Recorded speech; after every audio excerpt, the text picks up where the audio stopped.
O que faz um homem se tornar o líder espiritual de mais de 1 bilhão de pessoas? O que todos os papas têm em comum que os torna inatingíveis e invencíveis no poder? Talvez você pense que seja a fé, a devoção ou um simples acaso.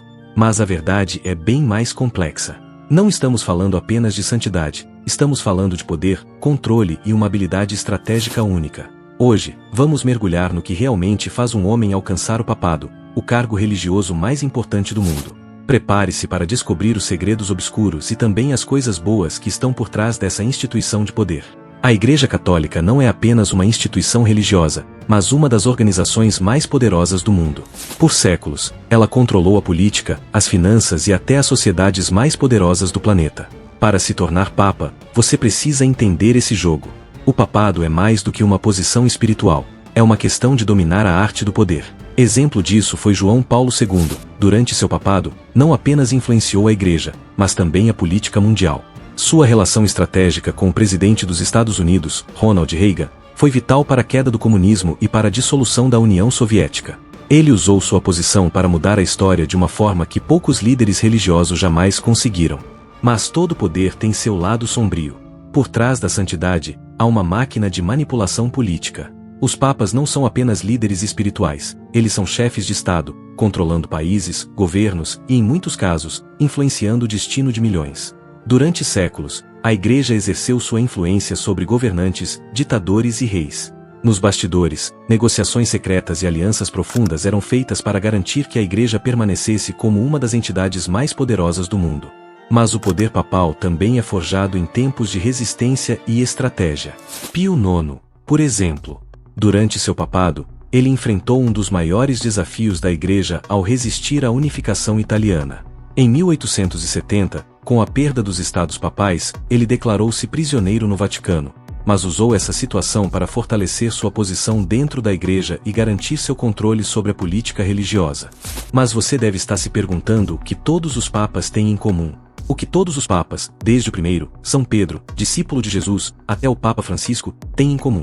Já foram 266 papas ao longo da história, e cada um deles teve uma ascensão única ao poder. Mas será que existe algo que todos compartilham, algo que os une em sua jornada para o trono papal? Uma coisa é certa, todos os papas têm características que os unem. Primeiro, uma habilidade única de navegar na política. Seja enfrentando reis e imperadores ou lidando com crises internas dentro da Igreja, cada papa teve que ser um líder estrategista, sabendo quando negociar e quando manter a força. Segundo, a habilidade de manipular a imagem pública. Cada papa soube como usar sua aparência, discursos e gestos para ganhar o apoio da população, mantendo uma imagem de santidade e autoridade. Por fim, todos os papas têm em comum a necessidade de adaptação. Em diferentes momentos da história, eles tiveram que se reinventar, seja respondendo a reformas protestantes, revoluções ou guerras mundiais. Adaptar-se às circunstâncias sempre foi uma parte fundamental da manutenção de seu poder. E agora, com a morte do Papa Francisco, nos perguntamos: o que isso significa para o futuro do papado? Francisco trouxe mudanças, mas será que ele realmente rompeu com o passado ou seguiu as mesmas estratégias de sempre? A morte de um papa nunca é o fim, é apenas o começo de uma nova era de manobras políticas, onde o próximo escolhido será tão estratégico quanto seus predecessores. Para muitos católicos, o Papa Francisco é considerado um dos papas mais inovadores e acessíveis da história recente. Ele trouxe uma renovação para a Igreja, aproximando as minorias e oferecendo um olhar mais humano e humilde sobre questões sociais que antes eram negligenciadas. Francisco se destacou ao acolher os pobres, os imigrantes e as comunidades marginalizadas, algo que se refletiu em suas ações e discursos. Ele não apenas se posicionou contra a exclusão, mas também desafiou a Igreja a olhar para o mundo de uma maneira mais compassiva. Seu papado foi marcado pela busca de uma Igreja mais inclusiva, um olhar que não se limitava à doutrina, mas que abraçava a realidade social dos fiéis. Sua liderança, mais humana e acessível, foi vista por muitos como uma mudança de direção para a Igreja Católica, que por séculos se manteve distante de questões sociais contemporâneas.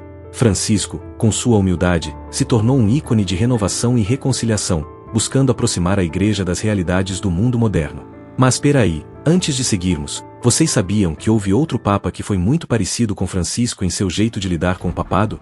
Um papa que, assim como Francisco, soube equilibrar a fé com a necessidade de adaptação à realidade social e política de seu tempo.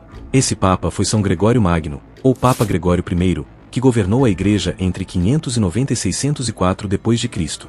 Ele também se destacou pela humildade, pela preocupação com os pobres e pela habilidade de navegar pelas complexas redes políticas de sua época. Gregório não apenas reformou a Igreja, mas também soube usar sua posição de poder para garantir a estabilidade da Igreja durante uma época de grandes mudanças. O papado, ao longo da história, sempre foi uma faca de dois gumes. Por um lado, temos papas que, com suas ações, fizeram o bem, ajudaram os pobres, promoveram a paz e o diálogo entre as religiões, e até transformaram o destino de nações inteiras. Por outro lado, também tivemos papas cujas ações foram sombrias, cheias de interesses políticos e que deixaram um legado de controvérsia e opressão. Alguns papas, como João Paulo II, não apenas ocuparam o papado, mas usaram sua influência para mudar o curso da história.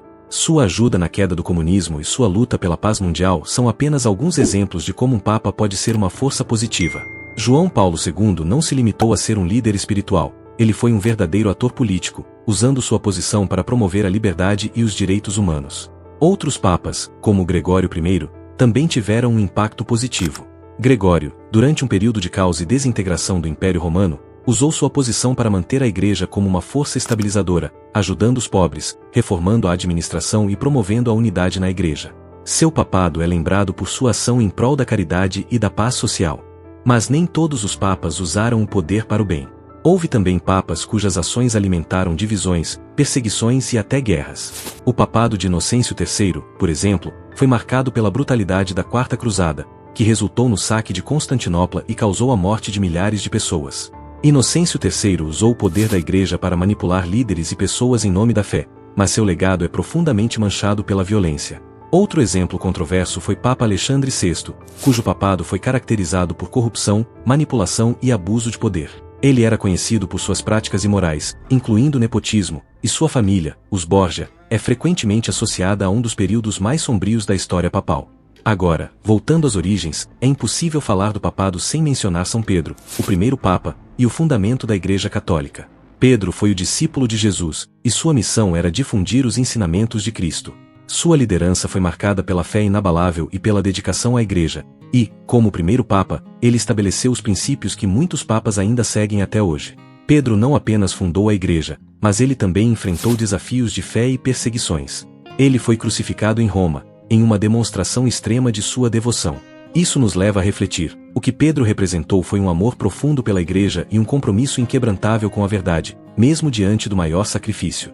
O papado, desde os tempos de São Pedro, sempre foi mais do que uma simples liderança religiosa. Ao longo da história, tivemos papas que usaram sua posição para promover a paz, a justiça e a compaixão, e outros cujas ações alimentaram a corrupção, o poder político e até mesmo a violência. O que isso nos ensina é que o papado, como qualquer instituição, pode ser uma força para o bem ou para o mal, dependendo das escolhas feitas por aqueles que o ocupam. O papado é, antes de tudo, um reflexo das suas lideranças, de suas virtudes e de seus vícios. O Papa Francisco, ao trazer sua visão renovadora para a Igreja, nos lembra que o papado deve estar sempre em sintonia com os tempos modernos, sem nunca perder de vista os ensinamentos originais de São Pedro, o amor incondicional pela humanidade e a busca pela justiça. Ao longo dos séculos, o papado foi mais do que um cargo espiritual, foi um jogo de poder, estratégia e transformação. Cada papa, com suas virtudes e falhas, deixou sua marca na história da Igreja e do mundo. E enquanto a Igreja Católica continua a evoluir, a pergunta permanece: será que os papas de hoje ainda têm o mesmo poder e influência que os de antigamente? Ou será que, com o tempo, o papado se tornará apenas um símbolo, sem o poder real que uma vez teve? Se você gostou deste vídeo e quer entender mais sobre poder, história e as figuras que moldaram o mundo, inscreva-se no Psiforia. Ative o sininho para não perder nenhuma análise profunda e única como essa. Curta o vídeo e deixe seu comentário abaixo. O que você pensa sobre o papado? E como você vê o futuro da Igreja Católica?